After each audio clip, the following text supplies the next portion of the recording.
no ko tana ki fa kiame khairi atreni killen kam atlen wonta do yide gena gamu yo to Allah mani me kunyi ni aye so ngasante masha Allah khairi gat kitene su tora kat kitene kiya to na hawda wala amru bil aksi anke ngat yogo ya bur fa na yogo yontono anga tampiri yogo anga fokong yogo danga anke manya nyogo ntara nyi nya fen kam kembre anke nyamanne to nyongunda na nyanan kembre to nyongunde ke balla gar kaba dara ga dango ko diga mun no Allah ga ne daga tanga والذين يبيتون لربهم سجدا وقياما يكون تربانا نواني الله كما سرقولي يغاويني لربهم كماندنا سجدا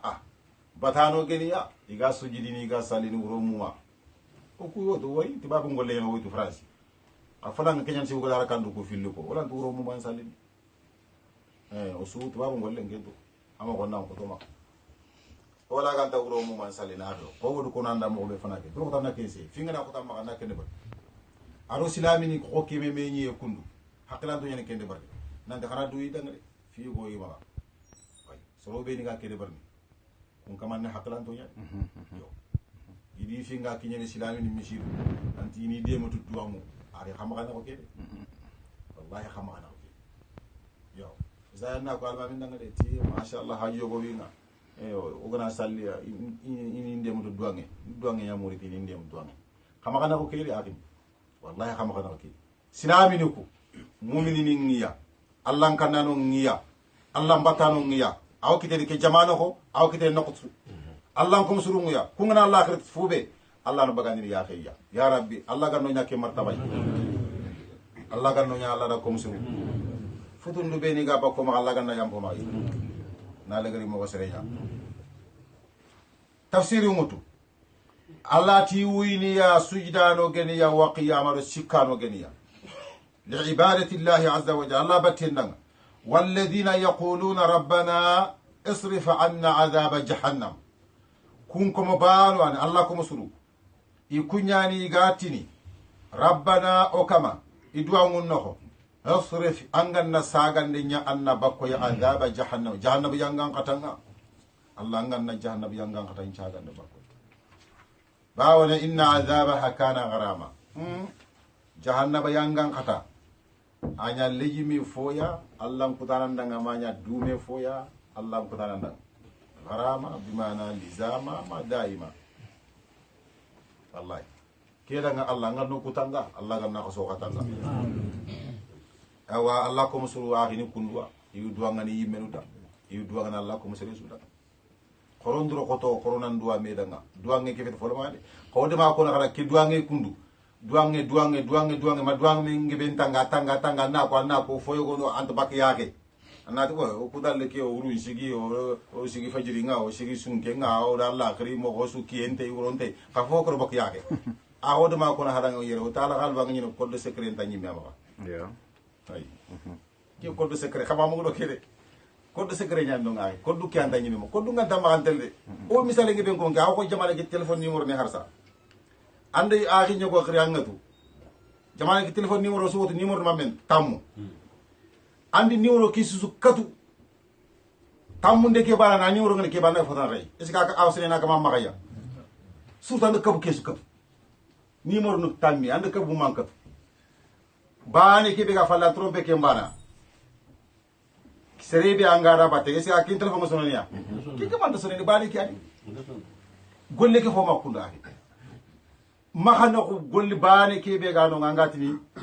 ke bucine xano amana subakia surtout numéro no kebe ger no ko beri bani angati ken bucine nya ko bu karana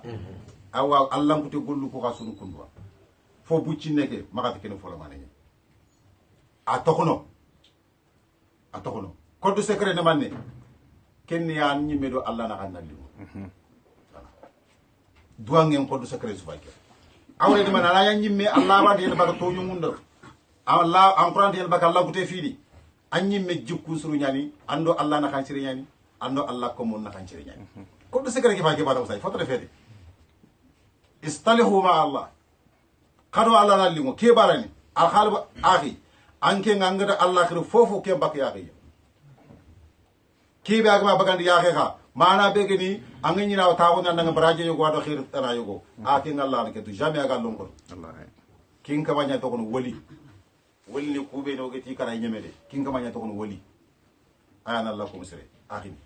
allah garinda gadema ay wagge lagana ni ke code secret gan tamma xaxi ani ma xana fa na mur ke duwa mo ngam rege peut-être ya am soron toron ki no wuro an soron langana manga soron kallu mutu bakki ma yangi hakko mo rondini e anke na resi wuro nga nang antanti ngalla nya gana khairi wala na kingi nang kan alla na khairin kinan kam wala hanyi me ala hala mbanya pando yogo wore me kota bani anda ta wuro mu ma tanke ngalla nya gana cross gillu mutu na alla nya ga malla o bone kanu ni me bonin ta khina kama ngade fofo kita harba kita parce que hanyi me manya alla ga no ko shironi ko alla ga no shironi tafsir mutu allati innaha sa'ati mustaqarra ما شاء الله ومقامة باود الله كم سروكيتي الله إنها أنكن الله ينغن خطاكيتي جهنم يا ساعة أمبونون تاني مستقر سبتي رايا ومقامة لتاونو الله ينغن خطا أغادو تونو يا الله غنا وسو تانغي أوابونون تنياني سبتي رايا لتاونو والذين إذا أنفقوا لم يسرفوا عباد الرحمن نكوا مخان كتون فاي كام مخارسا ikun kam surbanan nuwali igana yi nafakande nyana koren kara mama ko tana su nafakande kara nyake su lam yusrifu inta khembarandangi wa lam yaqturu inta kontin tambagani ka Allahu akbar al israf haramun khembarandangi haramun tiya wa taqtiru kadhalika na fon karaga na a kontindi jamanga kemmo ko bani agara mutiya idan inyana kammo ko allah ko surunga inte kede barni inte khembranda ngindin inte fo ha bagani na khasinte gene yugo ko ko kontiye awa inyana kangala hala allah tamanne wa kana baina dhalika qawama ina fakande nyana khembranda ngi ado nakasiye mena kanga gelli fo siginte ma fotele monte ay o yala hal ni ñogoni debarna har so ni grama ko kum fino ni fa sirinde o ku bangana gebe kagu men ni maran karle men kini ya khare kebe ya khinte nga katana isi musun gon fogo ben kundwa voilà agini ona yero korosi sirinde forna yero korosi diga men fo depe maran karle me anyimme kagu me yang khawana mara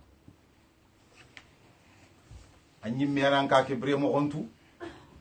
anyimmi xanan xawa hakle to ko kebe ka ke gan xawna yiga kebe aga kontini ka ke ya kebe aga na khen shaga dangini kanga ken xarle